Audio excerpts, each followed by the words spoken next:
Good afternoon to everyone and welcome to this colloquium of the second day of WeDiscover Days Barcelona within the framework of the Utopia project. So since you may know, the objective of these events is to discuss current social problems in European cities. And for the next hour and a half, we will debate on healthy eating, sustainable production and consumption. So first I will introduce myself. I'm Laura Batlle-Bayer, researcher at the UNESCO Chair in Life Cycle and Climate Change at the School of International Studies at ESCI-UPF, and I do research on sustainable diets, mainly focusing in the Spanish context, as well as on other issues related to sustainability and circularity of food packaging. And today I have the pleasure to moderate this colloquium. So going into the topic that we will discuss in this colloquium, we know that at the global scale, food systems contribute to about 30% of global greenhouse gases emissions, as well as to other environmental impacts, such as water depletion, eutrophication, or biodiversity loss. So due to population growth and economic development, by 2050, we will need 70% more of food. And if global diets keep changing to a more Western style diet, so meaning more consumption of meat, processed and sugar foods, greenhouse gas emissions related to food production will increase by 80%. Besides the environmental issues, if we follow this change of diet, it will increase also the incidence of type 2 of diabetes, coronary heart disease, and other chronic non-communicable diseases. So to meet the ongoing growing food demand without threatening more the environment and good for health, improving food production is not enough, and measures from the consumption side are essential. So we need to look at the food system as a whole from farm to fork. So if we look at the consumption side, there are two key measures for mitigating climate change, and these two are, first one is dietary shift. So current European diets are not in line with dietary recommendations, and there is a need to change towards a more plant-based diet for healthy and environmental reasons. And the second measure to mitigate climate change is reducing food waste. Moreover, producing locally and organic, it is also considered a shift towards sustainability. So summarizing, in this colloquium, we will discuss on these issues challenges, specifically 3 questions. The first one, can we expect that our population is going to change their diets to the known as low carbon diets? Or second question is, how can the food system make sure to deliver healthy, nutritious diets, as well as affordable to everyone? And the third question is, can we produce locally? Do we have enough resources, such as water, energy, land? And what about the potential of producing food in urban areas? So for this colloquium, I have the pleasure to introduce to you 3 panelists, experts in different fields within the food system. So I will shortly introduce them. They will have about 5–10 minutes to explain their work and current projects. And after that, we will start a 30-minute debate. And by the end of that debate, we will open the floor to the audience to ask questions. Please remember to make the questions or any comments on Twitter with the hashtag WeDiscover. So now let's introduce. So the first panelist is Sofia Belenguer, co-founder and CEO at MyRealFood. The second is Bernat Añanos, food activist and co-founder of Heura Foods, leading the social movement department. And the third one is Gara Villalba. She's an associate professor of the Department of Chemical, Biological and Environmental Engineering of the Autonomous University of Barcelona. So please welcome the 3 of you, and maybe Sofia, you can start introducing yourself and we go on. Thank you very much. Thank you, Laura. So hi, everyone. I'm happy to share our experience with MyRealFood. And as an introduction, I want to explain that MyRealFood is a mobile app that helps people to know if a product is healthy or not and develop healthy eating habits. So last year, I decided to change my diet and start eating healthier. At that time, I was a lawyer, so I didn't study nutrition at school or at university, and I wanted to eat healthy, but I realized that I didn't know how to identify if a product was healthy or not. So at that time, I was a follower of Carlos Rios on Instagram. That Carlos is a nutritionist here in Spain who makes content on a social media to give information to people about whether a product was real food, well-processed food, or ultra-processed. So this information helped me a lot and his million of followers to make healthier choices when shopping. So we thought it would be useful to people to have a mobile application that would give information that you, when scanning the barcode of a product. So now we are 4 co-founders. We decided to build the product for the community of people that was following us on Instagram and a group of Facebook, which had many advantages for at this time. First of all, we could co-create the product and the functionalities together with the community and meet their real needs, and always think about making a product that is the future could scale to the rest of the world. For example, in our case, we build the app with the community, the social media platforms, and the followers. But that the community grows more every day and that similar arise in the other countries shows that this is a global problem for now. In our case, the first we decided to develop was the nutritional scanner. But talking to our future users, we realized that the lack of information in food labels wasn't the only pain they had. When they had the information, they didn't know how to combine these foods, which led to development of a database of recipes that are generated by the users themselves.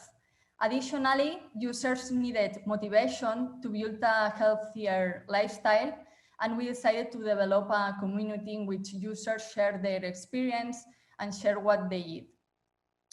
So thanks to this, after launching the app, we developed our business model, and it's a subscription model inside the app where you can have a meal plan and all the recipes every week.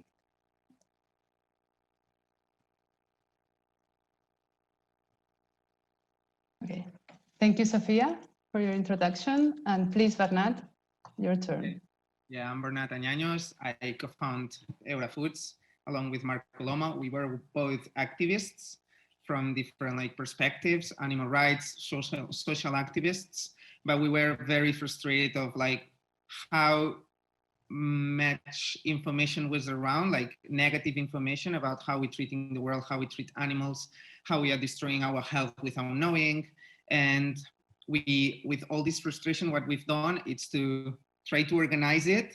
So to make it this anger and frustration, a tool to help the change we really want. At the end, what Mark and me at that point, we said animals, health, and planet. And these are things that we all care in general, vegans, non-vegans, the ones in the middle, we all care about these 3 things. But we need tools, we need information that helps us to protect what we care about, because it seems that at the moment we are not doing it.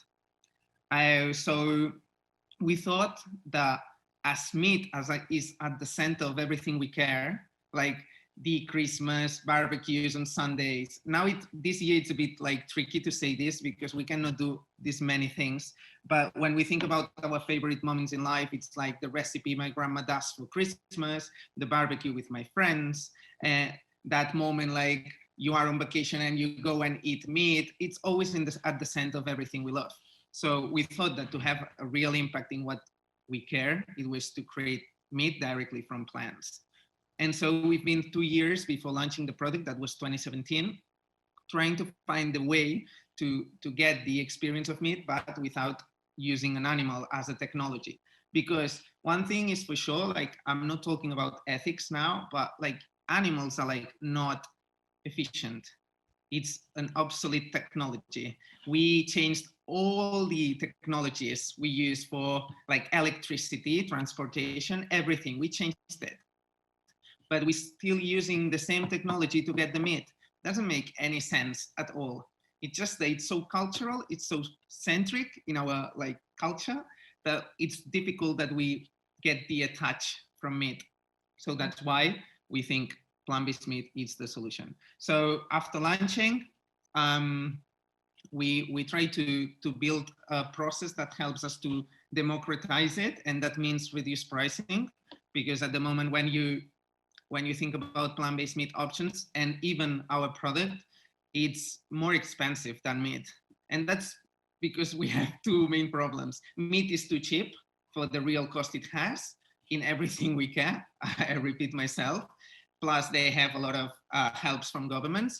And the other one is we don't produce the volumes they produce, meat, like traditional meat producers, plus we don't have helps from governments. So if we try to change this, if we start to have like helps from governments, if they don't, and if like governments like talk about 2030 agenda and like sustainability and green agenda and all these like nice things, that then there's nothing happening. Like we will get in like 5 years where like plant-based meat and plant-based and animal meat like at the same price, at least the same price, if not cheaper. So that's our goal as a company, because this is what's going to change the industry. So at the moment, like the last 3-4 months, what I'm doing is leading a department that it's called Social Movement.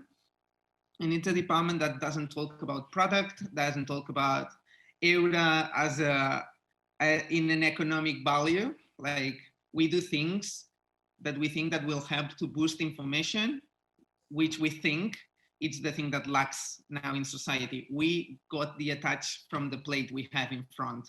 We don't know where the ingredients come from. We don't know the impact of meat. We don't know the impact of eggs. And we need to know it, because the industry made a lot of effort to hide all this information. So we are not aware of the huge impact we have as humans. And they don't want us to know that, like, from switching one thing to another, which is a very small switch, like it's very easy. Like you have great impact, like reducing 95% the use of water, 99% the gas emissions, etc., etc., etc. So what we have to do, it's going a bit like against everything, but like try to put this on the table so people can share it. And thanks to social media, we have like a great tool to deliver this information that people needs to know, and then decide if they want to buy Heura, Beyond Meat, whatever other company that is doing plant-based meat. But we have to put the need to change on the table because it's urgent. So that would be my presentation. Very interesting, very inspiring. And yeah, I think we'll have a lot to discuss during the debate on all these issues. Thank you very much. And now it's the turn for Gara. Please introduce yourself. Thank you, Laura. Thanks for the brief introduction before. And I just want to say I'm very thankful to be here. And I think it's great as an academic and researcher to be here in a panel with people that are really out there doing this stuff. And just as a trivia fact, you know, now Bernat was talking about how inefficient animals are. I believe that cows are less than 1% efficient in terms of turning all that grass into protein. So anyway, I just really think it's fantastic that we're all here. And just as a brief introduction as to what I do, I've been awarded recently a project by the European Research Council to study the effects of green infrastructures on our urban environment. And by green infrastructure, I mean urban and peri-urban agriculture, parks and gardens, green walls, greenhouses on rooftops, green rooftops. All of these green infrastructures are things that urban sustainability agendas are definitely trying to get their hands on and trying to promote in cities, and this is what we're trying to evaluate. More specifically, we are trying to determine how these various forms of green infrastructure affect our temperature and our air quality, so our urban atmosphere, so that we can inform policy and urban planners as to how they can best implement some of these green infrastructures if we're using them as mitigation strategies towards heat wave abatement and air quality improvement. That is on one end, but at the same time, and additionally, we determine how these green infrastructures can be implemented so that they do not result in additional resources that need to be brought into the city. We need more water, we need more fertilizers, we need more energy to make these green infrastructures succeed. Well, that doesn't make any sense, right? We're not going to fix one problem by creating another one. So there is this integrated approach at looking at this urban metabolism, this use of resources for these green infrastructures, while at the same time we see how that impacts our urban environment. And just to clarify a little bit more, because this all sounds very abstract and very academic, just to bring it back home with an example. So we determined, for example, the rooftops that could be implemented as green rooftops, or let me say that again, we look at all the rooftops in the metropolitan area of Barcelona that could be reused, that could be where we could implement green rooftops, right? And we do that in terms of structural feasibility, radiation that is received by these different buildings, neighborhoods where these green infrastructure, these green roofs are needed in more than other places, just because the population there is more vulnerable to heat waves, for example, or energy poverty. So we look at all of that to see where these green rooftops could be implemented. And then we use these atmospheric models at the urban scale to tell us how altering the albedo, so the emissivity caused by the materials of these buildings, because we've changed the rooftops, by changing the albedo, by changing the energy budget, by changing the water budget, because we're changing the water budget now with all this evapotranspiration that's happening because of all these plants up there. So we're affecting the urban metabolism this way, and these atmospheric models calculate all that. We use supercomputers to do that. And the results of these simulations is to figure out how these green roofs affect our temperature and affect our air quality. So we're trying to answer questions such as how effective are green roofs in mitigating a heat wave episode in the summer months in Barcelona, for example. And then we also determine how these green roofs affect the metabolism of resources, most importantly, nutrients, water, and energy. So we try to answer the question of how can green roofs be implemented so that we are actually reducing the carbon footprint of the city. So, you know, we take into consideration the infrastructure that it requires and everything else. So that is just an example of one of the green infrastructures that we're looking at. We're looking at more. We're looking at expanding agriculture in the peri-urban region of the metropolitan area of Barcelona and other such things. So that is with this project. In addition to that, we also have several greenhouses here at ICTA where I work. And here we run experiments using reducing the resources that we need for crop production. So we grow all kinds of Mediterranean crops, tomatoes, lettuces, peppers, chard. And what we do is we do this from nutrients that we recover from waste. We do this by reducing water. We do all of this from rainwater harvesting systems. And what we try to do is see how we can extrapolate this to the greater Barcelona area and see potentially what we can accomplish. And like Bernat said, you know, this is a change of paradigm, but it is, you know, so important, and our future totally depends on it. So I hope during the next hour to passionately talk about all of that with you. Thank you. Great, Gara, thank you very much. And thank yous to all. And I think we have many different fields here. We touch on the food system. So now we'll start with the debate, and I will start making some questions, and just sometimes the questions will go direct to some of you and some are open. So feel free just to do this and answer them and debate. So when it comes to food-related topics, change can be difficult. As Bernat said, sometimes it's difficult to change that we eat meat in this moment with that family, all these kind of things. So the first big question to you is, which strategies do you think can be more effective to ensure the transition of our diets, meaning consuming more vegetables, fruits, legumes, and reducing meat consumption? So maybe Bernat or Sofia or...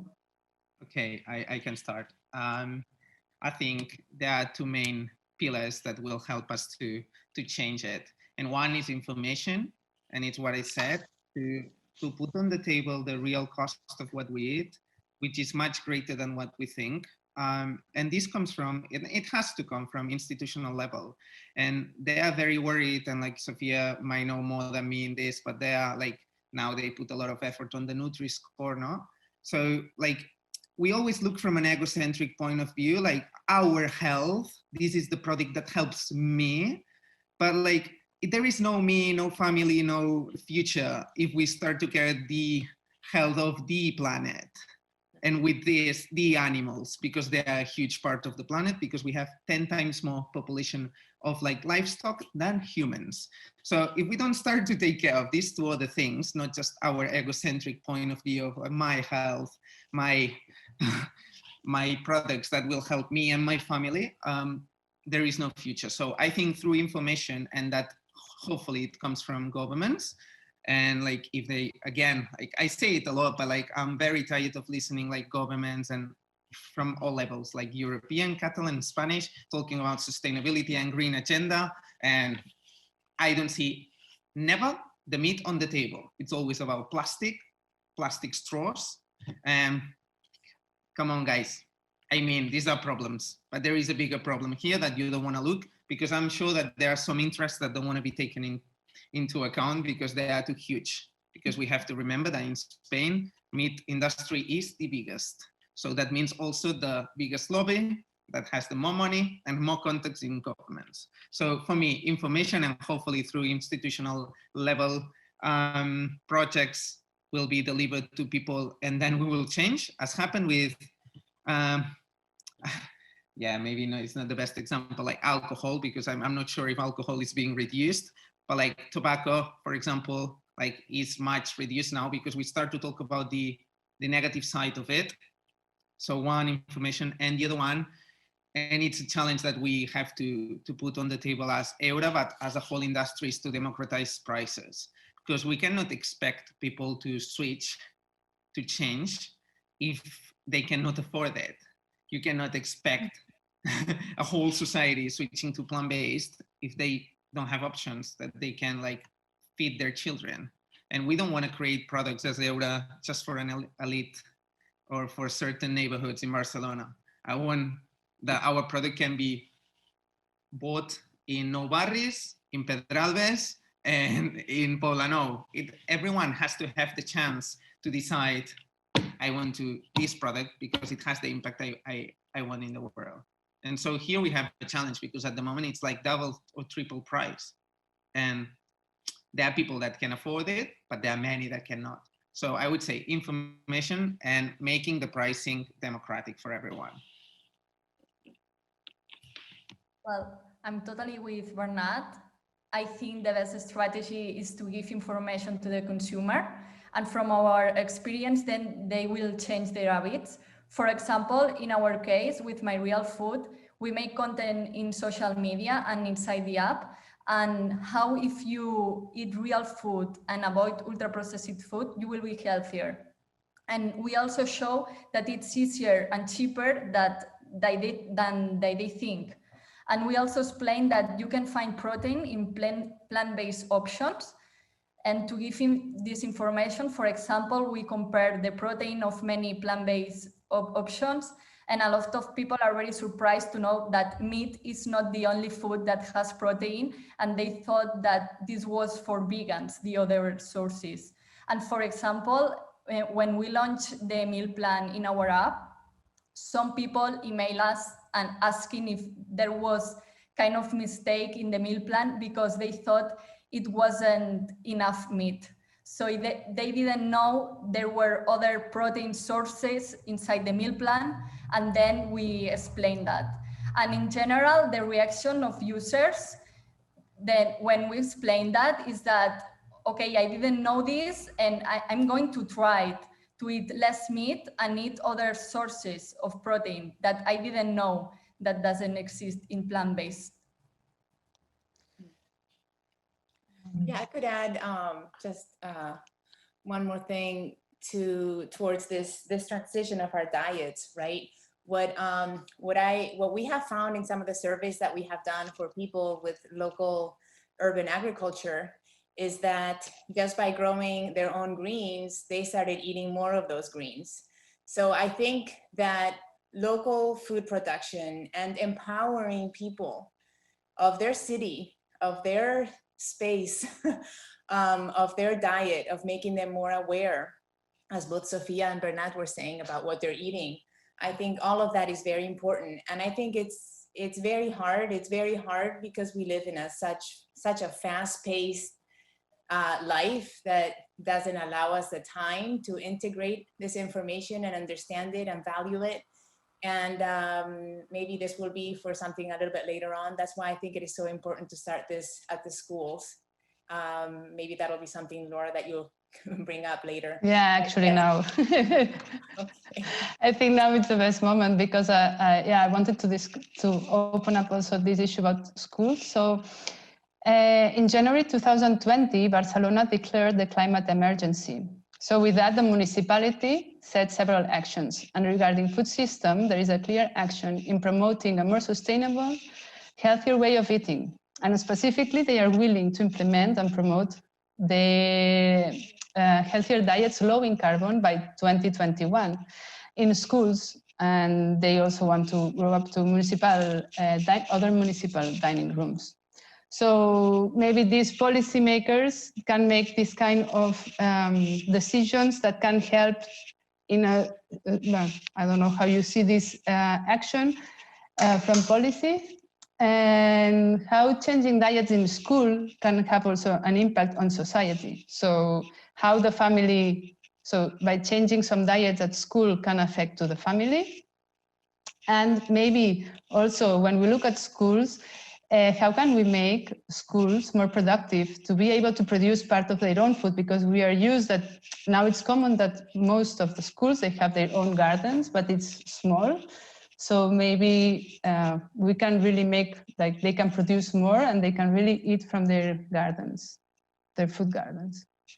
So I don't know who wants to start. I'll say something about in that line with schools. I think in terms of, I think the schools are an important institution to get started towards this more self-sufficiency of food production in cities. Mm-hmm. And I think that there needs to be a big initiative from schools, and I'm starting to work with some of them in vertical farming and then producing their own microgreens and lettuce greens. We even have to go beyond that, cereals and other things. They really need to be role models in terms of this food production, and not just, we're producing food, but I think that the students there, the people that are in these schools, they need to be informed and understand all the impact that is caused by our food production and how great it is that we are producing part of that in our own building and how important that is. We always feel like, we're always complaining about all the problems and everything. And here is your chance to do something about it. And it's important. And if it's done with all the schools, it's a huge bite out of the carbon footprint for the city in terms of the food production. And if all cities do it, then it's even bigger. So it's really important to do that. And I think it's important to do with information. And I say that because I know a lot of schools that have implemented things, but even school my daughter goes to, and, she thinks some of these menus are kind of gross. She doesn't like them. She doesn't, it's all, this healthier eating, even though at my house, I can tell you, we eat very healthy. And, and they're missing the information behind it. I know, because we were a couple of years in California, and there at that school, they also had local food production there at that school, but they were a lot more involved, and then they're eating more of that stuff. You can't help it. If you grow it, it's like, oh my gosh, I'm not going to throw all that work to waste, right? So I think that's very important in schools, and it's a great place to get started. Definitely. I have to here. I'm sometimes like these kind of actions, and I have most of my friends work in schools, and they tell me about their gardens and stuff, and I say, very good, but like information, oh no, we just there. Like it's like a game. It's like a mushroom in the middle of a mountain. It doesn't make any sense. It's not part of a plan, like from the educational system that puts the food in the center and like gives the power to children to tell then their parents and their families about the impact it has in health, in sustainability, in animals. It just, let's take a picture. It's like when politicians like take pictures just agreeing in something that they will never do anything about it, but they just have the headline. It's like that. And like, sometimes I feel very frustrated, and you can feel it in my voice. But then the positive side, I think if we get to the point that schools put this in the center, it's like society changing. Like how children, like we children, when like many years ago, when recycling started to be like part of a big thing, we were the ones going to grandma and saying, grandma, you have to recycle. You know, the yellow is this and the green is this. And then my grandma recycles thanks to me, because when I was like 8, I told her to recycle. So we need to give this information to children and to treat them as part of the society, not like, oh yeah, children, they cannot do anything. They're just children. Like, they have power, they can change families. They are the people that can change more family. So like to give this information to them would be like, can make a huge impact, but it seems it's not yet part of the plan. We will treat children as just, I don't know, let's play with a garden and then take picture and then like give it to family, but this does not make any sense. So I'm very against mushrooms in the middle of the mountain, and I'm very pro programs that like put the objectives in the center. And with this, and I don't know you, but like I'm very tired of when I have the chance to talk to a politician to tell them, you have my help, but not to have a logo anywhere. I have information, I know a lot about plant-based. Like we can talk about a lot of collaborations, like in many ways, and I could put you in contact with many NGOs and that are working on this, but never happens anything, never, zero. And they give us prizes like, oh, the best startup of the year. I don't want the best startup of the year. I want the most impactful startup of the year. So sometimes it's a bit like, oh God, like sustainability everywhere, but no one is doing anything about it. What's going on? Okay, very interesting. And it's, yeah, you're right. Also the power of the children and the need to do some impact on society. That's the main, yeah, I really agree. I would like to make a question to you, Bernat. A big issue on plant-based meats is the use of fats, and as well as the controversial issue of using soya as a main source of protein of plant-based meat replacer. So how do you tackle this issue? And what about the origin of your ingredients? Are they produced locally? And if you promote short food supply chains? Okay, so 3 questions. Huge, yeah, so, sorry. In terms of fat, like when we created this, we decided to make it, and we thought it made a lot of sense because we've seen all the plant-based meat was created from Silicon Valley, Amsterdam, and London. And like we thought like it was very irresponsible from us to not do something from the Mediterranean, where we love food, but we also put like healthy diets at the center, even though if we are disconnected a bit of like the true Mediterranean diet. But like we thought that we could do it much better. We can reduce the amount of ingredients, that we can use better fats, that we can like start to see if we can work with olive oil, even though if it was a challenge.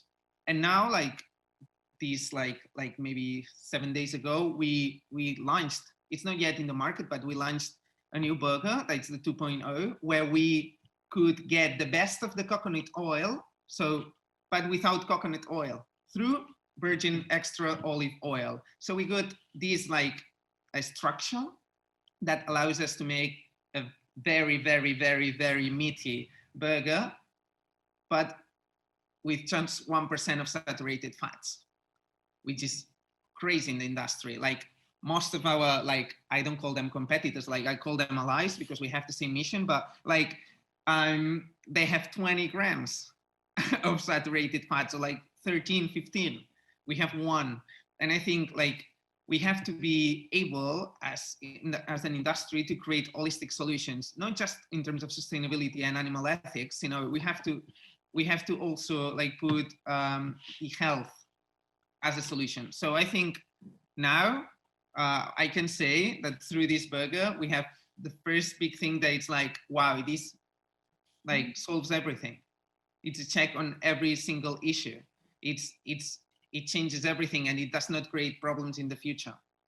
Then in terms of soy, yeah, there is a lot of information, and like a lot of people done studies, most of them very well connected with the meat industry and especially the dairy industry. Because what happened, like the dairy industry saw like 10 years ago that soy milk was like making them reduce their sales. So what they've done, spend money on studies.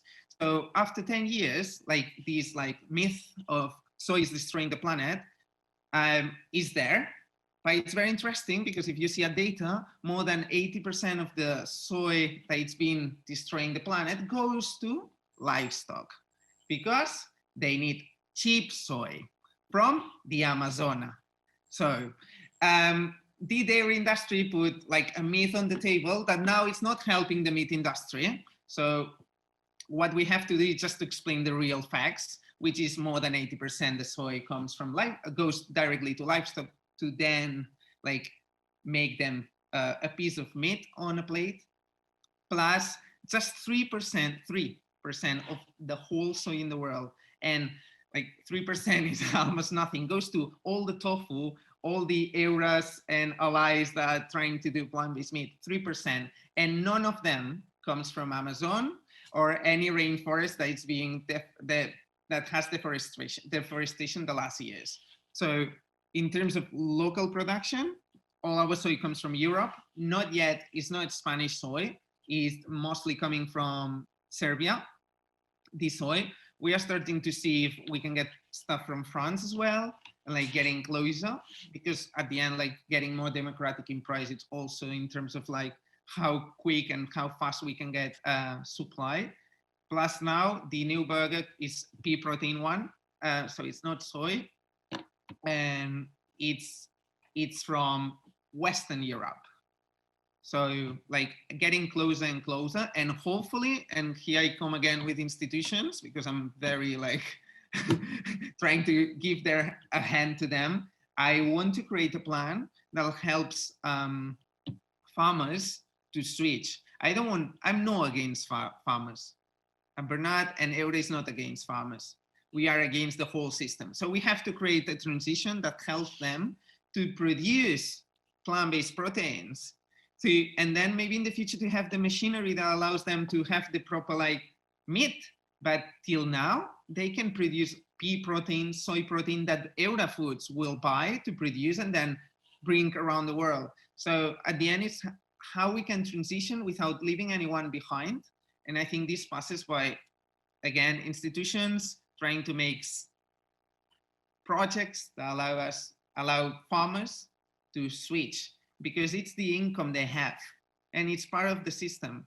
And it's so difficult to your own change from animal farming without information, without help, to plant-based farming.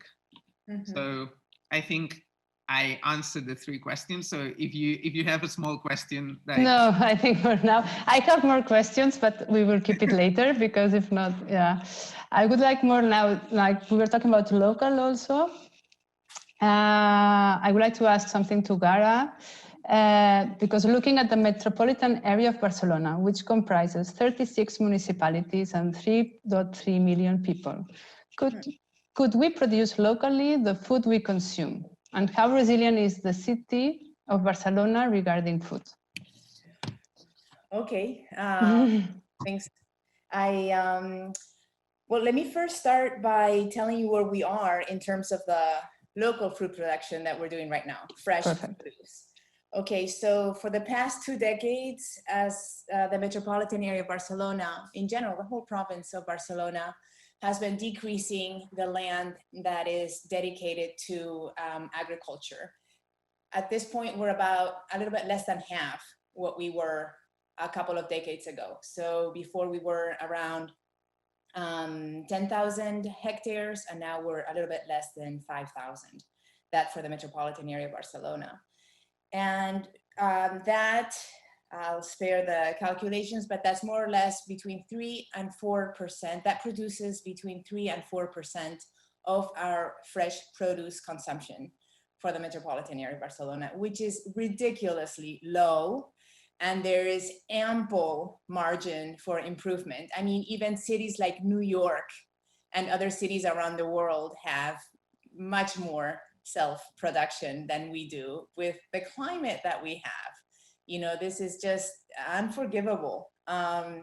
So we need to become more sovereign in terms of food, for sure. And there's opportunity to do so. So where, right? Cities, we don't have a lot of space. How do we do this? There's plenty of rooftop space. Just even looking at a limited number of rooftops, you know, again, with those criteria that I mentioned earlier. So it's not just like, you know, just counting all the buildings, but really looking at the ones where we could implement that for different criteria. We have an additional 2,000 hectares of space where we could be producing food. And we also have to count on the fact that our yield in such places is a lot higher than in conventional monocultures, just because we can be, or maybe not the yield, let me rephrase that, the impacts, I'll go into that later. But what because we can be a lot more, let's see, efficient in terms of the resources that we use here. So we have additional rooftop space, which could more than double the present production that we have right now. We have numbers that go up to 10 times what we're producing right now. Then additionally, the peri-urban agricultural land that we have lost. Right now, about 8% of the land of the metropolitan area of Barcelona is used for agriculture. We could expand that pretty easily to about 20% by recovering abandoned lands that were used several decades ago for agriculture. And with that, of course, also our self-sufficiency, our resilience, our food sovereignty would increase tremendously. And I really want to point out that incrementing our food production in urban areas is not only imperative to secure food supply to the ever-growing population of the cities, but also because we have to. We have to because the way we would grow crops in urban areas is a lot more sustainable than the way they are being produced thousands of kilometers away. Okay, so presently world food production relies on mineral fertilizers. This means an extraction of approximately 250 million tons of phosphate rock every year that is being extracted.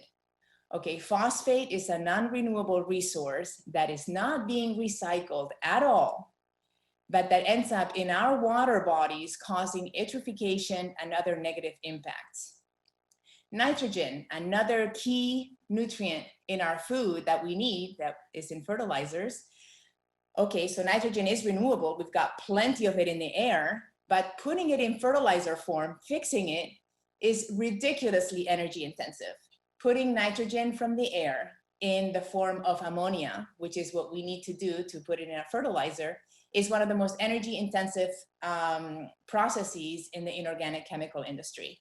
And that totally relies on fossil fuel. So you just keep adding the greenhouse gas footprint that all of this is creating.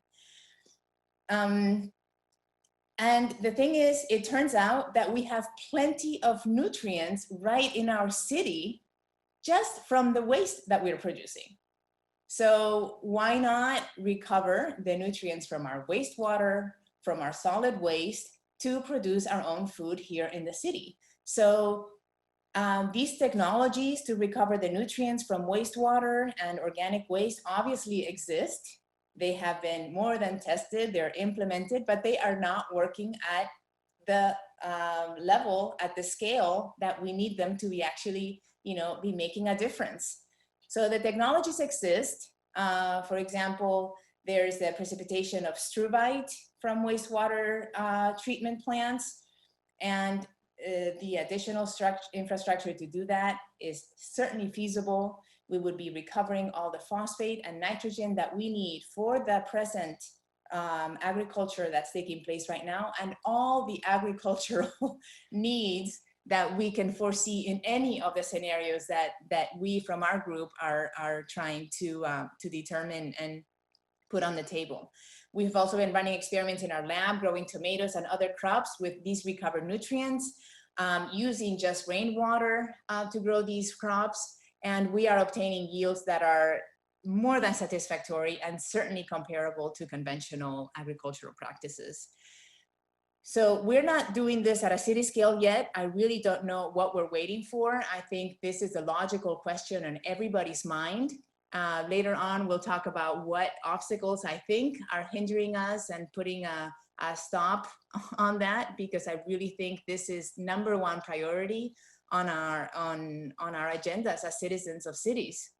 So to sum up, or let me say it this way, when we sum up the avoided transportation from food coming from so far away, the avoided fertilizer production that relies so heavily on fossil fuels, additionally, diverting the waste that we're producing in our cities that would otherwise end in freshwater and marine water bodies.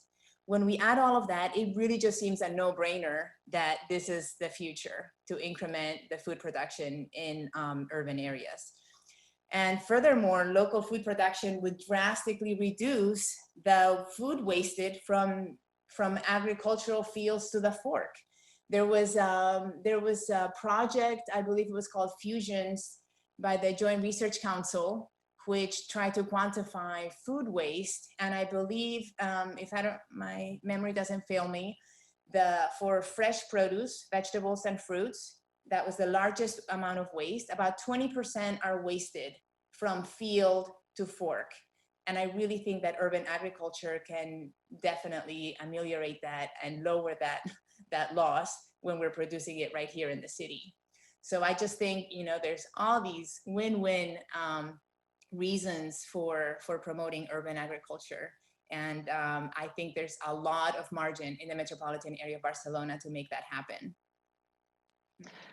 Thank you, Gara. Very inspiring. And I think all of us were asking why we don't do this in Barcelona. So I hope from your studies, we get into action at the city. And talking about food waste, which is a big issue, as you said, actually waste is the result of the inefficiency of the system. So we need to improve the system. And maybe, Sofia, how an app can help on this issue? Yes, thank you, Laura.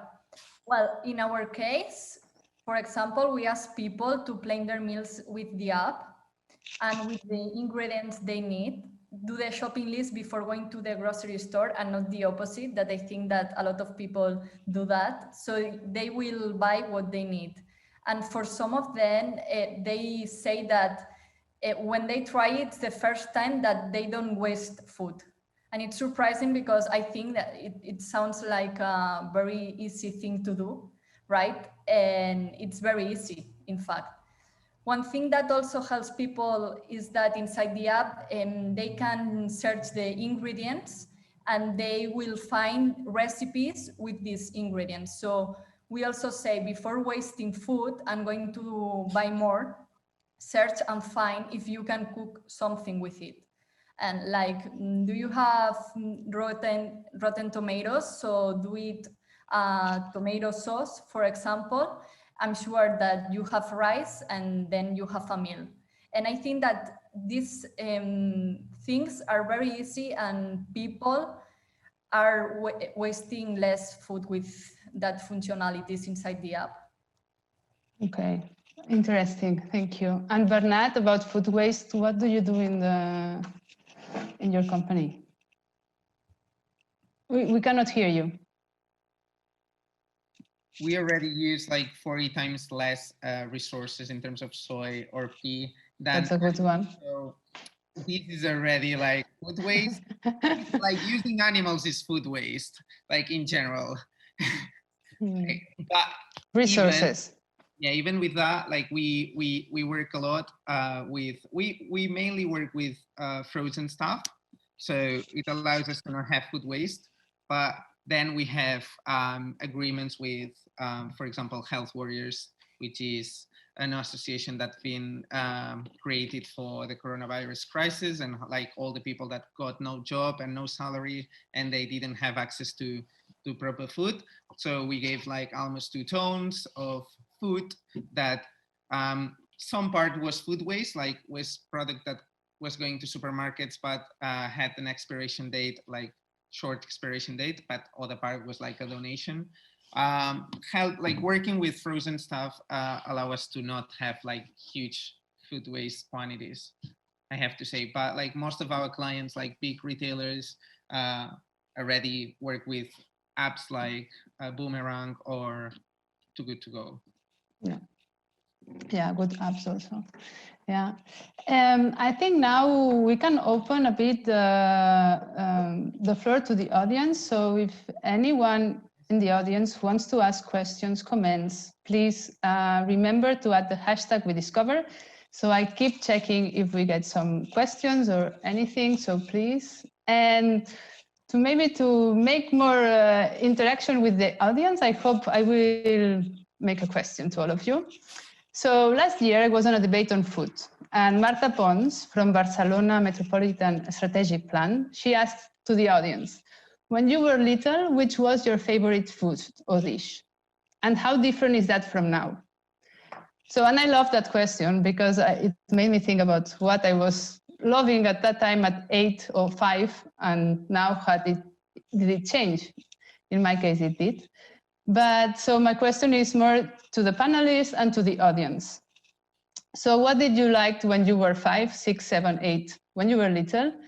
And did it change? So I would promote to the audience also to share your dishes, and I can check if your food choices has changed during the time. And well, and maybe the panelists can say, what was your favorite when you were 8 or something like this, and now did it change? I feel like a celebrity with these kind of questions. But I think like my 2 favorite dishes when I was a kid was croquette, like any kind of croquette. I think it was like, oh my God, I love croquettes. And then, which now I'm learning to do croquettes 100% plant-based, and they are good. You can make them, they're creamy as well, like no restrictions there. And then Spanish omelette, like potato omelette. And now I'm also learning, and I'm almost like very good at it, to make them plant-based with no eggs. So very happy about that. So I have the 2 my favorite dishes, but now 100% plant-based. So very aligned with my values.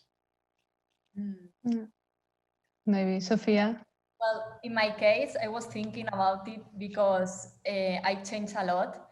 For example, my breakfast, it was, I love ultra-processed food like cereals with a lot of sugar. In fact, that I didn't know it had so much sugar. And now I changed, and like I love, for example, doing pancakes for breakfast that I didn't know it exists or it could be healthy, and it is more the cereals. So I change a lot in this kind of view. Thank you. And you, Gara? I'm afraid I'm not that interesting because I actually spent a lot of time with my grandmother, and she was vegetarian, very healthy diet. Wow.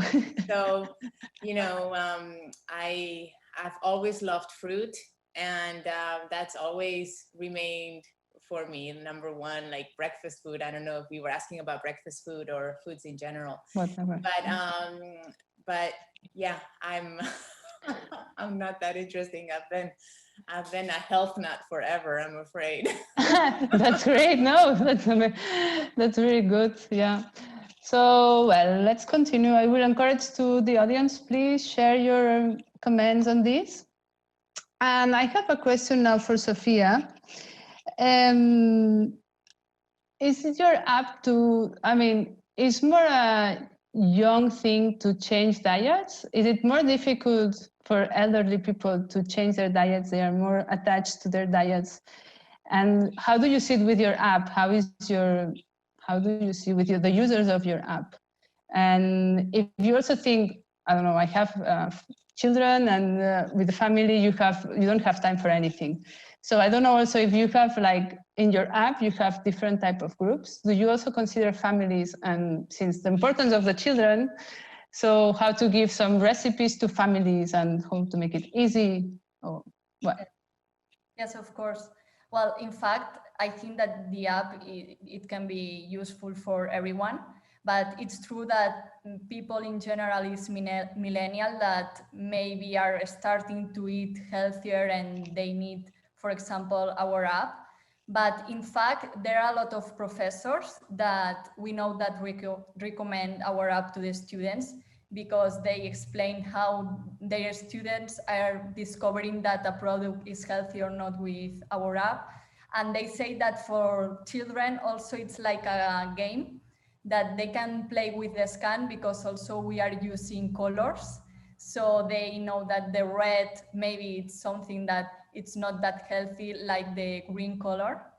And they are learning something about this.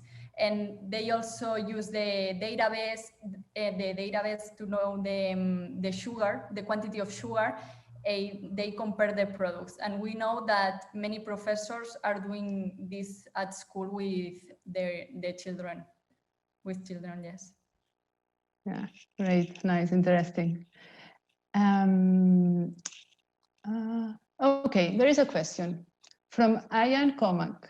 How can we make plant-based diets more accessible to low-income consumers without waiting for governmental intervention? This comes to me. I guess so. Thanks, Ian. First of all, very glad. So thanks, Ian.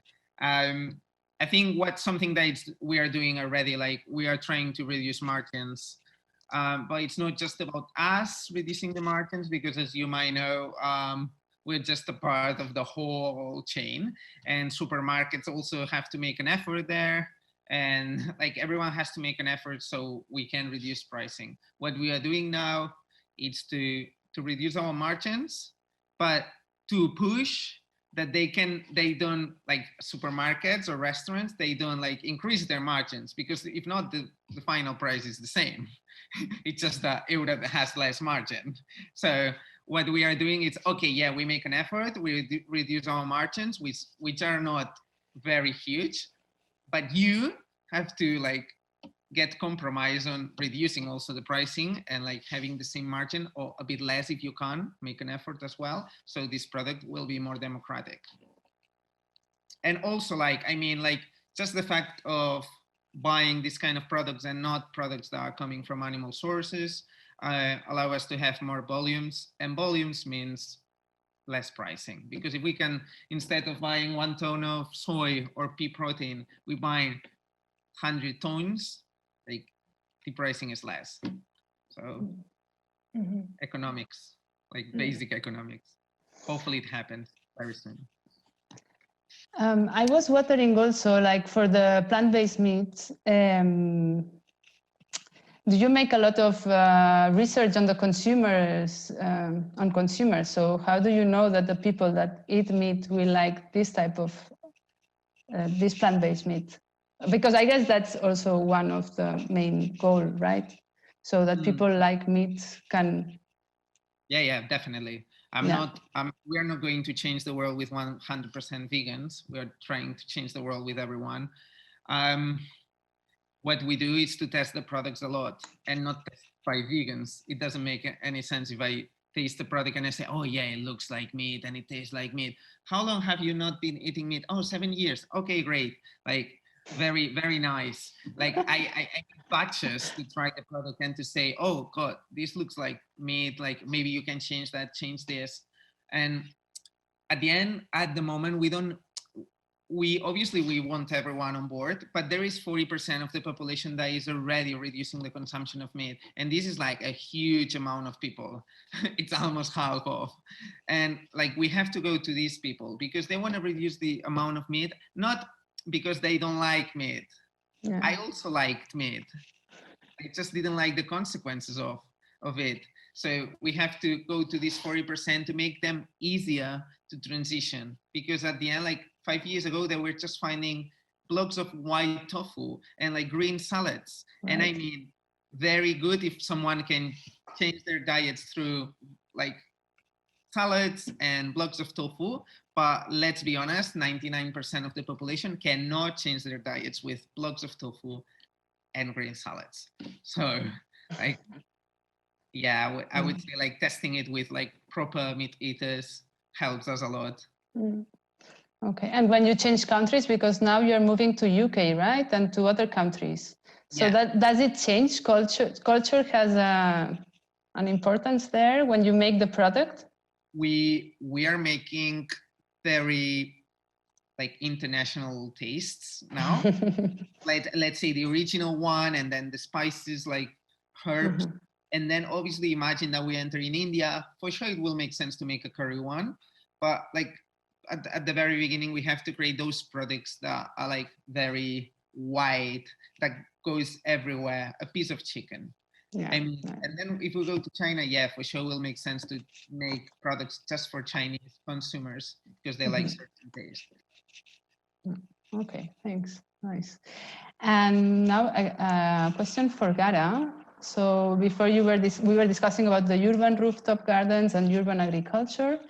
So what are the biggest barriers towards implementation of what you were saying before? So what is stopping us to do what you were saying? Yeah, I know, right? It seems like, why aren't we doing it right now? We should start talking and start producing. But yeah, I wanted to point out, and I'm very thankful for this opportunity because I really wanna get this message across. I think there are barriers both at a local level and then also others imposed by this capitalist world we live in, which Bernat has certainly identified very well and has described very well. So locally, there can be barriers in terms of making this business happen.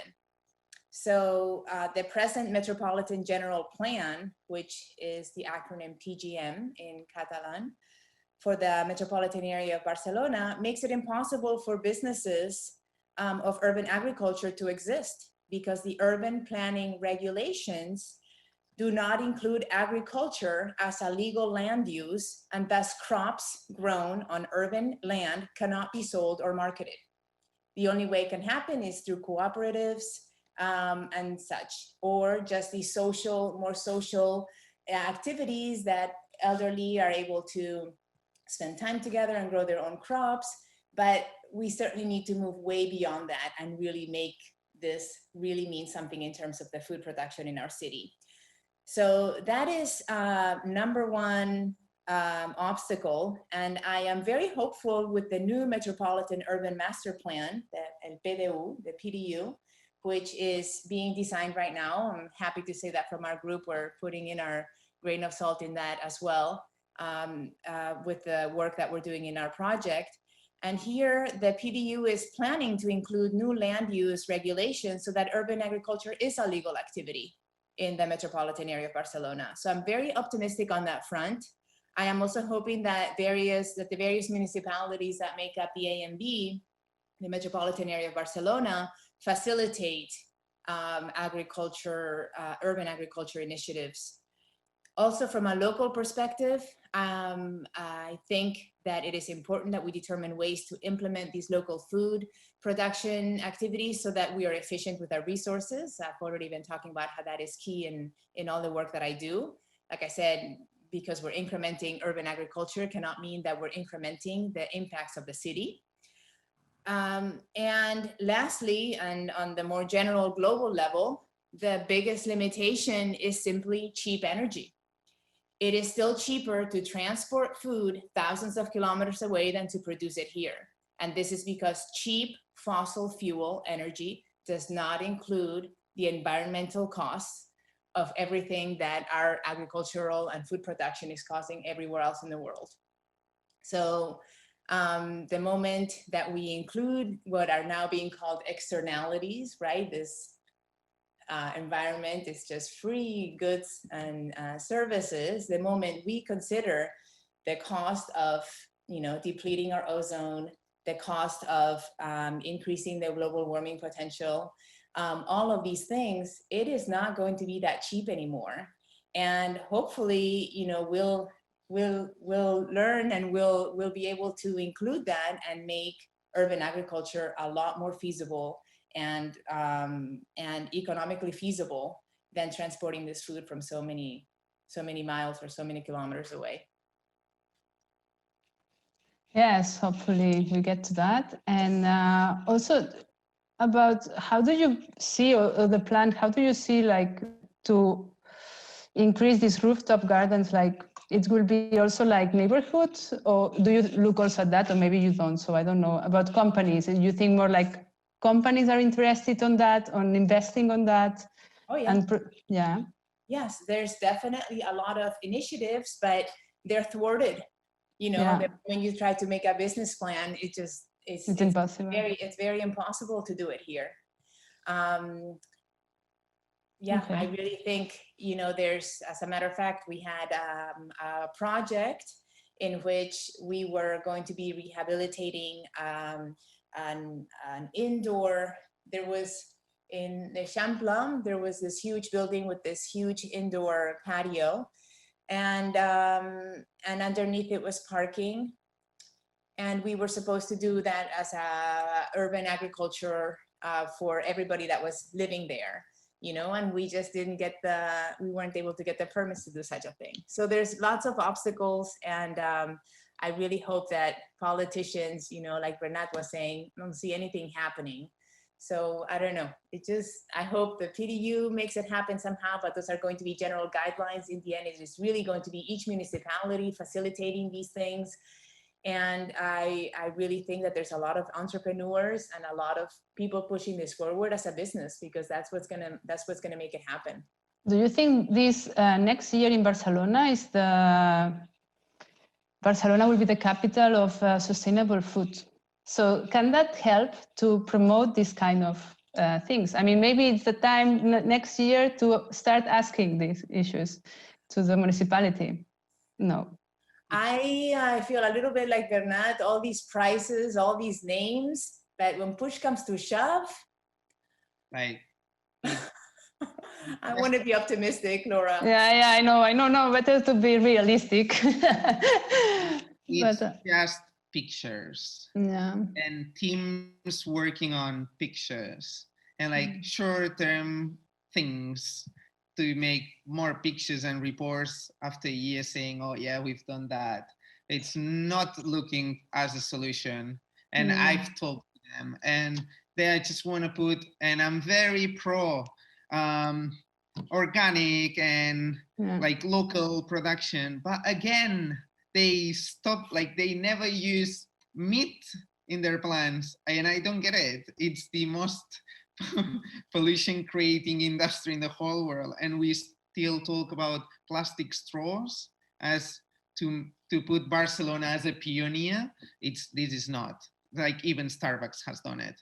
I mean, like, guys, like, energy. And sorry, like I am very frustrated because I thought like Barcelona, like sustainability city, like gastronomy sustainability city next year would be such a great opportunity to make things happen, but it's going to be another picture with no meaning. Hopefully not. Hopefully it changes. Hopefully someone is trying to push something. But what I know till the moment, it's very disappointing. So I hope now someone is listening from the politician side, and maybe they will not write here, but that they contact us to discuss more on this, and maybe something is happening, hopefully for next year. And Sofia, a question for you. Your app considers healthy issues, nutrition, And do you plan maybe to consider more other indicators like carbon footprint or something, or how much food waste you don't, I mean, how much food you don't waste if you do this, that, some kind of an indicator for users to know how sustainable is their eating habits? Well, we are very focused in giving all the information possible, but when we have analyzed this, it has many problems because sometimes there's not the right information in the food label or in the package or something that, for example, there's wrong information, and it's also difficult to Wait, what do you mean with wrong information? That, for example, there is not the origin of the okay. or it is, but the production, not the origin of the ingredients that are used. Mm-hmm. And well, it's something that it's a challenge. People ask for it, and maybe we will go for it, but not for now that we launched a year ago, and we are very focused. Yeah. Giving more information about if a product is healthy and more information about this. But it's very interesting. Okay. And how do you think labeling could improve these things? So what kind of labeling? Or because now we have so many labels like Nutri-Score and I don't know, as a food producer and as a, what do you think it would be? We have so many that I don't know. What do you think about? This is very difficult. Here in Spain, it seems that we will see Nutri-Score in the products, and it was something approved by Europe.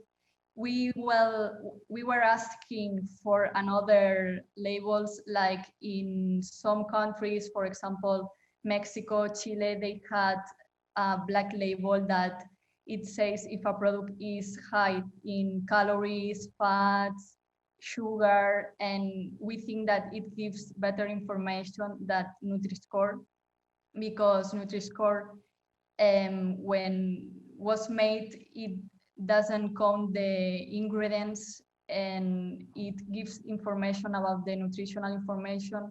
So in Spain, for example, we are already seeing that, for example, cheese is worse than a cereal with sugar.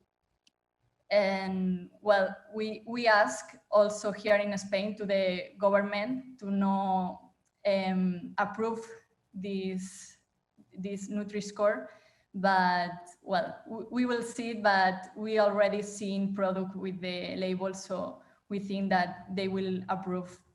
And next year we are seeing this product with the Nutri-Score. Nutri-Score, it's made by the status quo. This is a fact.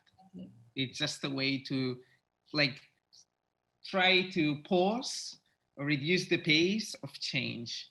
And these are how regulations are being made, because certain industries, and I'm not going to name them, are very afraid of the change people are taking and start to take. And so they create this oh yeah, this is green, look, very healthy. It's not. Start to talk about proper information. So Nutri-Score is not good. Heura is an A on everything. I mean, and it will continue to be like that. But we are not very happy as a company with the Nutri-Score. It does not put solutions on the table. It's just, something. But if I recall well, it's not compulsory, right? It's volunteer. Yes. Now it's volunteer. It's volunteer, yes. But you will see that in the products that even they are not healthy, for the nutritional information related with Nutri-Score, they will put the label. Okay. Yeah. Okay. Well, I see that we don't have more questions from the audience. And maybe I would like to make the last question for the three of you, maybe that you want to give the last message, message to bring home to the audience in all of your expertise. So maybe you can, whoever wants to start, so to bring message home. I would say like we have to empower ourselves and not wait for institutions to do it so, because if not, we will be too late. So every little action we take, every single one, like, and especially in food, which we're talking here, it will make a huge difference. And I always say, like, let's try to organize the frustration in a way that changes positive things, because sometimes we like a lot to criticize and to like behind backs, and then all this effort you put and all this energy could have gone to something that was more like impactful. Like, instead of using the time to criticize, why I'm not informing someone with the information I already have, and I put this information on the table. And also, like, it's a clear example, when you go to a restaurant and they don't have plant-based options, and I have friends that eat plant-based and they are very angry. Oh, I'm gonna put Google reviews and I'm gonna say how angry I am. Like, again, with the ego, this is my egocentric point of view of the world, and I'm gonna put it here now on Google reviews. Instead of this, why, and this is something that I'm telling to all my friends, and they started to do it, why when they don't have options, you start to talk with the like manager of the restaurant and say, look, I'm plant-based, what do you think about these options? Do you know these products that are very easy to implement? Here, these are the websites, and I'm not talking about Heura, I'm talking about many other products that are out there in the market. I don't care if they put Heura Beyond or a cheese that is plant-based, but options for plant-based, people that want to choose plant-based. So I would say, like, use the energy we have that it's limited to something that has an impact, and always the impact will be more if it's about constructive stuff than just criticizing in the back of something, because it's not helping. It's just helping your ego, and your ego, it doesn't work, like, does not make any sense. Doesn't take others to go with you. It actually creates a barrier between you and the others that think differently. So yeah, thank you. Sofia or Gara, who wants to shut first? Maybe the takeaway. Okay, well, I wanna kind of restate what Bernat said. I think we cannot wait for, you know, these paradigm changes to occur. A lot of these things that have been in modus operandi for so long are going to be very difficult to change. And I really urge everyone to really empower themselves with what they can do. So Bernat has been talking about this plant-based protein. You know, I've been talking about growing your own vegetables, and I think that's important. I mean, you know, when we first hit the first week, right, of confinement of the COVID, the first thing that happened was people ran to empty out the grocery stores, you know, and thank goodness that there was no energy crisis and food just kept coming in just the same. Or, you know, I think it's very important that we become more sovereign in terms of our food. And I think it starts with everyone. You know, there's ways of growing some of the food that you consume right at your home. And then the moment that happens, then you realize all the waste that you're producing. And when you're producing that waste, then you start thinking, how am I going to recover some of that stuff so that I can feed the plants that I'm growing in my balcony? And then everybody in the family starts thinking that way. And then you put that on the table and you're like, wow, you know, I'm not going to be watching TV or answering my WhatsApp messages as I eat. This is fantastic. I've been growing this. So I just think it's like this great, wonderful, vicious cycle that just like, you know, just keeps bringing more and more to your life. And I, you know, I'm very optimistic. I think, you know, we all ask that question, why aren't we doing it already? So I hope that we all leave this hour and a half that we've been together thinking that. Thanks, Gara. And Sofia? Well, for me, just to say that, like they say, I think that the change, we can do the change that we don't have to expect the government and the forces of the top make something. You can make little change. You can also be informed. Maybe it's not the time now for you to make a transition about the more as sustainability food, and yeah, but you have to inform and spend time about this. Yeah.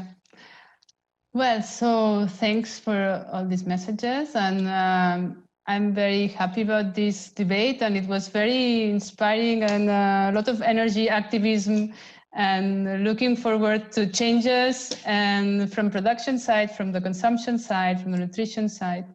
So I'm really happy, and I hope you all enjoyed, and also the audience. And for the students also, I hope you got inspired for your research, and this would be the end of the debate. And for now, I would like also to propose and remind you to keep connected to see the next performance, which is at 5 p.m., which is called Culinary Visual Poetry by David Imbermon. It's a half-an-hour performance, which is a mix of interpretations with metaphoric critiques of packaging, food waste, and other food-related issues. And in short, it's a funny and poetic way to reflect on the way we produce and consume food. And I hope you enjoy it. And I wish you thanks again to the three of you for this interesting debate. Thank you, Laura. Thanks for your time, everyone. Yeah, and well, good luck with the activism and with future. Thank you very much. Thank you. Bye. Bye.